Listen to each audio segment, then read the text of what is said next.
I want to get your sense of where we are in this economic cycle, if we could. And really, I think, given the conversation we've been having all morning, has inflation peaked? Yes. Well, it's very interesting to hear people saying that we'll be able to skirt recession. We believe we are in a recession. The durable goods orders we just saw, really we're seeing the strength there because of activity being attracted to the U.S., a flight to safety. That's why our dollar's been going up as well. Nonetheless, we think we are in a recession.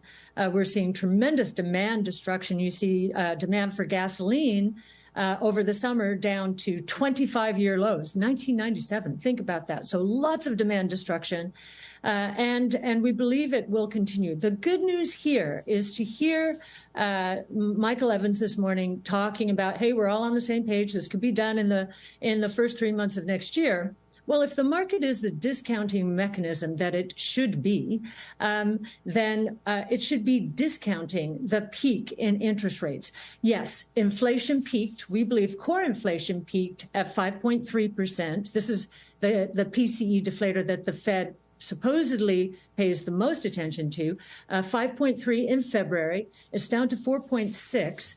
And with all of the price declines that we are seeing out there, whether it's in retail because of too much inventory or way up the pipeline with commodities really falling out of bed, all of them, we think the inflation rate is going to be surprisingly low. We would not be surprised to see deflation month to month sequentially for a number of months during the next 6 months. Does that mean that you are betting that the Fed eases up in a way that they have not signaled thus far?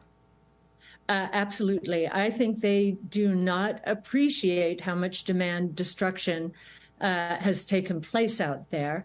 But this holiday season, I think, will be telltale that way. And so I do think we're looking at a major pivot. If we're right that deflation, and we've been saying this for a while, so consider the source, but if we're right that deflation, both for cyclical reasons and for secular reasons, all we do is look at technology and the cost declines associated with different technologies, and they're massive. So we think that inflation during the years ahead is going to surprise significantly on the low side of expectations. And then how do you think that the Fed balances both the issue of credibility, given what they have signaled about the market, with the data that you're suggesting they're not appreciating just yet? Well, I think they have been basing their outlook and their policy on two lagging indicators. Seems they've been paying more attention to the CPI year over year, which is still at over 8%, and employment. Both of those are lagging indicators.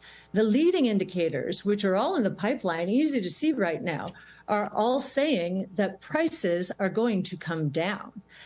Inflation certainly will come down, but I think the big surprise out there is the number of months we will see actual deflation, negative prices.